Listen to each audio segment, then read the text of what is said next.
Hi every one. நான் தான் வசந்த் தமிழ் பேசுகிறேன். உங்களுக்கு இன்றைக்கி ஒரு முக்கியமான கதை ஒன்று சொல்ல போகிறேன். கோர்ட்டில் கேஸ் நடந்துகிட்ருக்கு. 2 தரப்பு வக்கீலும் வாதாடிட்டு இருக்காங்க. அந்த வாதாடுதலை கேட்டுட்டு ஜட்ஜி தீர்ப்பு சொல்கிறாரு. கைதிக்கு உடனே ஷாக் ஆகிடுது. என்ன தீர்ப்புன்னா, கைதிக்கு 10 ஆண்டு சிறை தண்டனை விதித்து அவர் தீர்ப்பு எழுதி கிளம்பிட்டார். உடனே இதை கேட்ட கைதி ரொம்ப உடஞ்சி போயிட்டான்.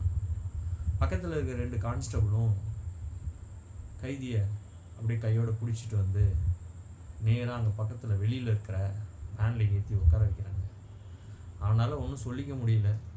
மைண்டு ரொம்ப பிளாங்க் ஆகிடுச்சு. என்ன திங்க் பண்ணுறதுன்னு தெரியல. அப்படியே ஜன்னல் வழியால் பார்க்குறான். தூரத்தில் ஒரு பொண்ணு நின்றுட்டு இருக்கா. அவள் அந்த ஜன்னல் வழியால் உள்ளே இருக்கிறவனை பார்க்குறான். அவனும் அவளை உத்து பார்த்து அழுகுறான். கண்ணிலேருந்து தண்ணீர் வருது. என்ன பண்ணுறதுனே தெரியல. அப்படியே நேராக அவனை அழைச்சி கொண்டு போயிட்டு ஜெயிலில் போட்டுடுறாங்க. காலங்கள் ஓடுது. 6 மாதம் கழித்து அந்த கைதி ஜெயிலேருந்து தப்பிச்சு ஓடிடுறான். அவன் போன நேரம் இருட்டு நேரங்கிறதால அங்கே ஒரு பெரிய ரோட்டில் போயிட்டுருக்கான். 2 பக்கமும் அடர்ந்த மரங்கள், காடு. அந்த ரோட்டில் யாருமே இல்லை. இருந்தாலும் அவனுக்கு ஒரு பயம். எங்கடா நம்மளை பார்த்து யாராச்சும் போலீஸில் சொல்லிடுவாங்களோ அப்படின்னு சொல்லிட்டு ஒரு விதமான பயத்திலேயே ஓடிக்கிட்டு இருக்கான். ஓடுறவனுக்கு சுத்தமாக எனர்ஜி இல்லை. ஏன்னா ரொம்ப தூரம் ஓடி வந்துட்டான். இதுக்கு மேலேயும் ஓடணுமே அப்படின்னு சொல்லிட்டு முடியாதமாக ஓடிக்கிட்டு இருக்கான். இந்த ட்ரெஸ்ஸை முதல்ல மாற்றணும்டா, இல்லாட்டி இதை வச்சு நம்ம கைதின்னு புரிஞ்சுக்கிட்டு போலீஸை சொல்லிடுவாங்க அப்படின்னு நினச்சிக்கிட்டு அந்த ஒரு எண்ண ஓட்டத்தோடையும் ஓடிட்டு இருக்கான். தூரத்தில் ஒரு காரோட வெளிச்சம் தெரியுது. கார் வர்றது வெளிச்சம் தெரியுது. உடனே அதை பார்த்த கைதி என்ன பண்ணால் மரத்துக்கு பின்னாடி ஒழிஞ்சிக்கிறான். கொஞ்ச நேரம் ஒழிஞ்சிருந்துட்டு அந்த கார் போனோன்னா போகலான்னு சொல்லிட்டு அங்கேயே காத்திருக்கான். திடீர்னு ஒரு சத்தம் கேட்குது.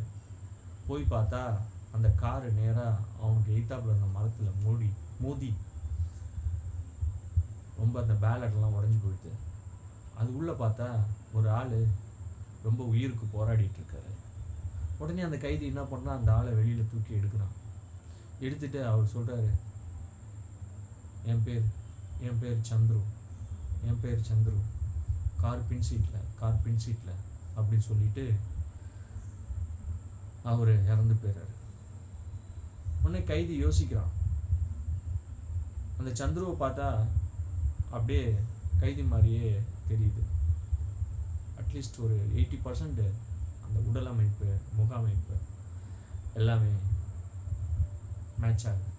உடனே கைதி என்ன பண்ணுறான், சந்துருவோட ட்ரெஸ் எல்லாம் கட்டி இவன் போட்டுக்கிட்டு கைதியோட ட்ரெஸ்ஸை சந்துருக்கு போட்டுட்டு பக்கத்தில் இருக்க அருவியில் கொண்டு போயிட்டு அந்த பாடியை தூக்கி போட்டுறான்.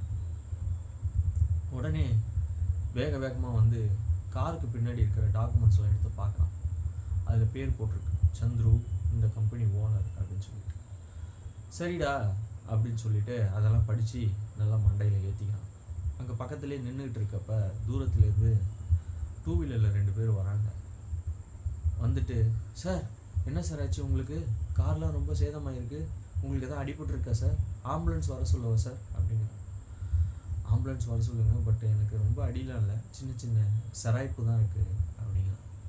உடனே ஆம்புலன்ஸ் ஃபோன் பண்ணோன்னு அடுத்த ஒரு 10 நிமிஷத்தில் ஆம்புலன்ஸ் வந்துடுது.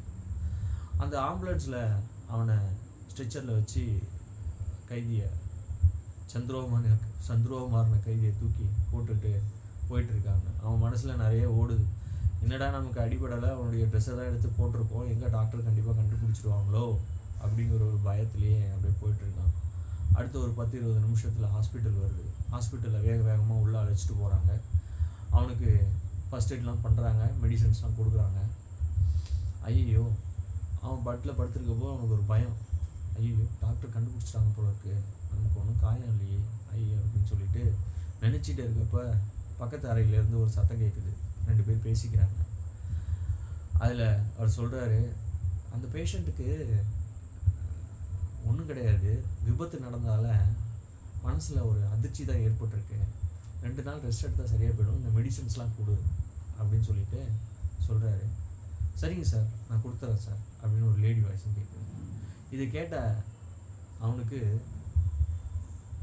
ஒரு விதமான ஒரு நிம்மதி கிடைக்குது. அப்பா ஒத்துக்கிட்டாங்கப்பா, நம்ம தான் சந்துரு, இனிமே நம்ம யாரும் மாற்ற முடியாது, நம்ம இந்த கம்பெனி ஓனர், அப்படியே போயிடலாம் அப்படின்னு நினச்சிட்டு அப்படியே படுத்துருக்கான்.